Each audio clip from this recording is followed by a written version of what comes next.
देशभक्ति नहीं है तथा वंदे मातरम जैसी देशभक्ति गीत तुम नहीं गाते हो। वंदे मातरम कह देने से कोई देशभक्त नहीं बन जाता। देशभक्ति के लिए अपनी जान माल, इज्जत और आबरू हर चीज को कुर्बान करना। इस्लाम की वापस जाता है हिंदुस्तान। अरे दया करता हूँ, कुदरत ने आपको दो आंखें दी है। अगर आपसे कोई कहे कि आप अपनी एक आंख खोल लीजिए, बताइए आप दाई आंख खोलना पसंद करेंगे या बाएं? जाहिर है अवधान का लफ्ज उसकी डिक्शनरी में रखता है। हिंदू नफरत फैलाएंगे ना मुसलमान नफरत फैलाएंगे, क्योंकि इससे हमारा देश कमजोर होगा, मुल्क टुकड़े होंगे और हमें मुल्क के टुकड़े होने से बचाना है।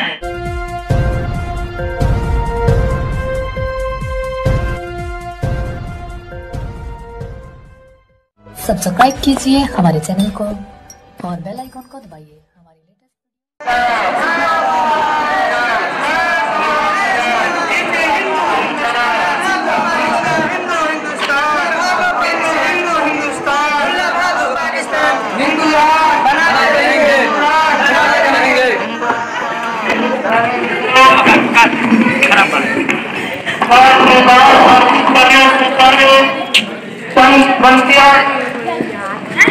अर्पित करता हूँ।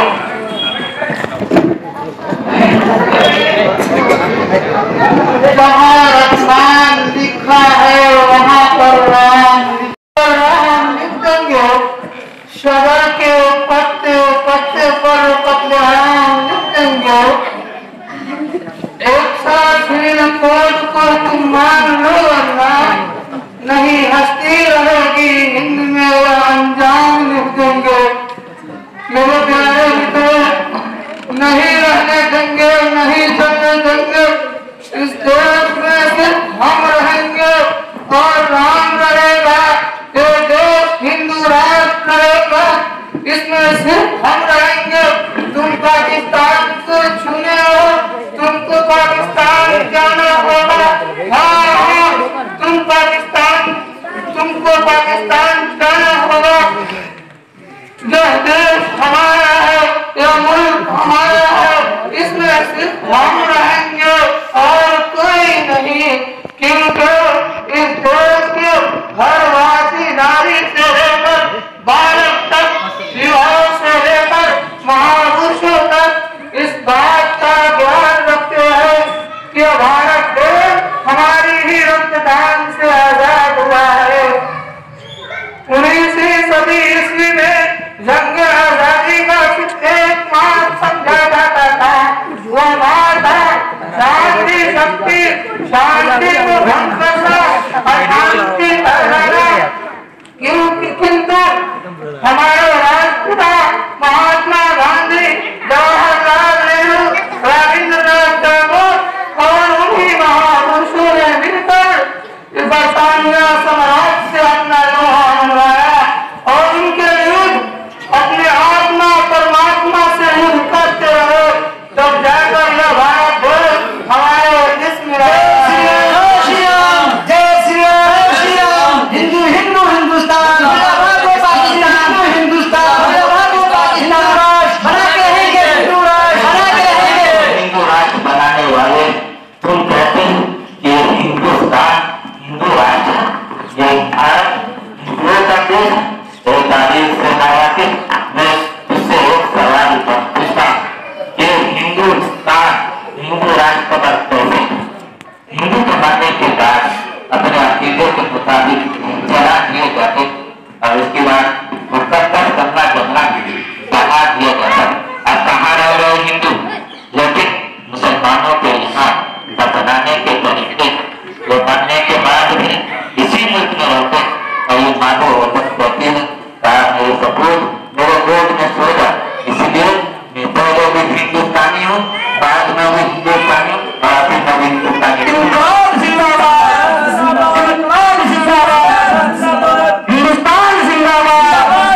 हिंदुस्तान जिंदाबाद, हिंदू राष्ट्र, हिंदू राष्ट्र इसके असल पर करोड़ों पर्दों को हटाकर सुन ये भारत हमारा और हम इसके हकीकी बासिंदे। ये भारत ये हिंदुस्तान हमें भीख में नहीं बल्कि बाप दादाओं से विरासत में मिली और हम इसके वारिस, इसलिए हम यहीं जिएंगे और यहीं मरेंगे। इसी को इसी में खाक अपनी मिलाएंगे, इसी गली की बात है, इसी में खाक अपनी मिलाएंगे, न बुलाए किसी के आए, न भगाए किसी के जाएंगे। विराम, तुम अपने आप को हिंदुस्तान का वास्तविक नागरिक कहते हो। तुम लोगों ने तो हिंदुस्तान से सदैव राजद्रोही की है तथा इस देश को क्षति पे क्षति पहुंचाया है, तो तुम इस देश के वास्तविक नागरिक कैसे हो गए? अरे तुम वफादार कब से बन गए? याद करो उस वक्त को जब पूरे मुल्क में अंग्रेजों भारत छोड़ो तहरीक चल रही थी, तो उसमें कुछ लोगों को अंग्रेजों ने गिरफ्तार कर लिया। उनमें आप जैसे मुहिब्बे वतन भी शामिल थे, जिन्होंने अंग्रेजों की गिरफ्तारी के डर से ये कह दिया कि हम इस तहरीक का हिस्सा नहीं, और हमारे अकाबिर ऐसे माहौल में भी इस मुल्क के लिए खून बहा रहे थे, फिर भी तुम लोगों को हम ही लोग गद्दार नजर आते हैं। अच्छा ठीक है, वास्तव में तुम लोगों ने युद्ध स्वतंत्रता में बहुत ज्यादा बलिदान दिया। अभी जो प्रश्न यह उत्पन्न होता है कि तुम्हारे हृदय में देशभक्ति नहीं है तथा वंदे मातरम जैसी देशभक्ति गीत तुम नहीं गाते हो। अरे जनाब, मजबूत अदावा करने से कोई मजबूत नहीं हो जाता, और मजबूत बनने के लिए लैला की गली में फिरने वाले कुत्तों से भी प्यार करना पड़ता है। इसी तरह वंदे मातरम कह देने से कोई देशभक्त नहीं बन जाता। देशभक्ति के लिए अपनी जान मान, इज्जत और आबरू हर चीज को कुर्बान करना पड़ता है। ये एक हकीकत है, सिर्फ जज्बाती अल्फाज नहीं कि जब वक्त पड़ा था गुलशन पर मुझसे ही लहू का दान लिया, जब वक्त पड़ा था गुलशन पर मुझसे ही लहू का दान लिया, मेरे ही लहू की छींटों से होली भी मनाई लोगों ने। अरे सुनो, ये सिर्फ एक खोखला दावा है। तुम लोगों ने देश को कुछ नहीं दिया है, तुम लोगों ने देश को हमेशा झूठा ही दिया है। जनाबे अली, अपने चेहरे से तासुब का पर्दा हटा कर देखिए, हमने इस मुल्क को वो दिया है जिसके बदौलत तुम लोग यहाँ जिंदगी गुजारो, और हमारे बाप दादाओं ने जितना इस मुल्क के लिए खून बहा दिया उतना तुमने पसीना भी नहीं बहाया, बल्कि हमारे अकाबिर तो इस मुल्क को साम्राज्यिक ताकत से आजाद करने के लिए कुर्बानियां दे रहे थे, और तुम लोग अंग्रेजों की गुलामी करने में लगे हुए थे। हमने इस देश के बुलंदी के लिए कुतुब मीनार दिया है, आजादी का झंडा लहराने के लिए लाल किला जैसे अज़ीमुश्शान इमारत दिया है, इनकलाब जिंदाबाद का नारा दिया है। रब्बे काबा की कसम, हमने दिया ही दिया है, लिया कुछ नहीं है, और तुमने तो लिया ही लिया है, दिया कुछ नहीं है। ऐ हिंद बता तुझको धोखा कब हमने दिया है, ऐ हिंद बता तुझको धोखा कब हमने दिया है, इतराने के लायक जो कुछ है सब हमने दिया है। गद्दार हमें जो कहते हैं वो सुन ले, गद्दार हमें जो कहते हैं वो सुन ले, गांधी को महात्मा का लक़ब हमने दिया है, हमने दिया है। अच्छा ठीक है, हमने मान लिया कि तुम लोगों ने देश को बहुत कुछ दिया है, लेकिन मेरा एक आखिरी सवाल है कि तुम लोग अगर इस तरह ही वफादार हो तो तुम्हारे इस्लाम की वापस जाता है या हिंदुस्तान? अरे जनाब इधर सुनिए, इस सवाल का जवाब देने से पहले मैं आपसे एक सवाल करता हूँ।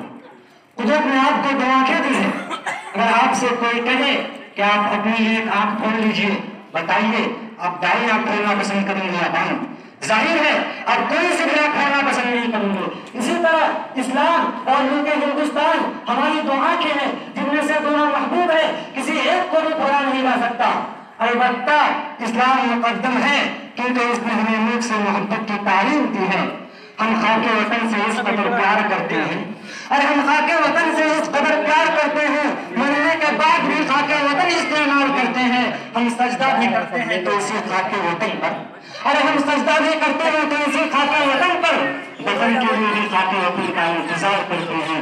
इनकलाब जिंदाबाद, इनकलाब जिंदाबाद, हिंदुस्तान जिंदाबाद, हिंदुस्तान जिंदाबाद, हिंदुस्तान जिंदाबाद। आप लोग आपस में क्यों झगड़ रहे हैं? आप लोग आपस में क्यों झगड़ रहे हैं? ये मुल्क तो किसी एक मजहब का नहीं है। इस मुल्क को आजाद कराने में जितनी कुर्बानियां आप लोगों ने दी हैं, उतनी ही कुर्बानियां दीगर मजहब के लोगों ने भी दी है। अरे वो धर्म के ठेकेदार, क्या तुम्हें मालूम नहीं कि ये हिंदुस्तान एक वर्ग नहीं बल्कि एक चमन है, और इस चमन में एक ही फूल नहीं बल्कि किस्म किस्म के फूल खिलते हैं, और इसमें रंग बिरंग के पौधे होते हैं, और इसी से चमन की खूबसूरती होती है। हमारा ये हिंदुस्तान कौमी यकजहती का एक अजीम मिसाल और गंगा जमनी तहजीब का एक हसीन संगम है। यहाँ पर एक इंसान की हैसियत से जिंदगी गुजारो और धन का लफ्ज उसकी डिक्शनरी में रख दो। अरे देखो मेहंदी के पत्ते को, अरे देखो देखो मेहंदी के पत्ते को जो अपने आप को मिटाकर दूसरों की जिंदगी रंगीन करती है। अरे देखो सूरज की तरफ जो सुबह सुबह उसे नमस्कार करते हैं उसे भी रोशनी देता है, और जो नहीं करते हैं उसे भी रोशनी देता है। लेकिन अफसोस आज नफरत की दीवार इस कदर बढ़ चुकी है कि हर चीज में बंटवारा होने लगा है। गाय हिंदू को तो बकरा मुसलमान का हो गया है। तो आइए हम सब मिलकर नफरत की दीवार को जड़ से खत्म करें। न हिंदू नफरत फैलाएंगे न मुसलमान नफरत फैलाएंगे, क्योंकि इससे हमारा देश कमजोर होगा, मुल्क टुकड़े होंगे, और हमें मुल्क के टुकड़े होने से बचाना है।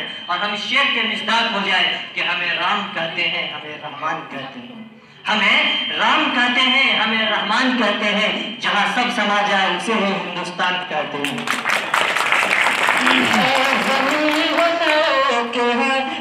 आसमां हम एक है,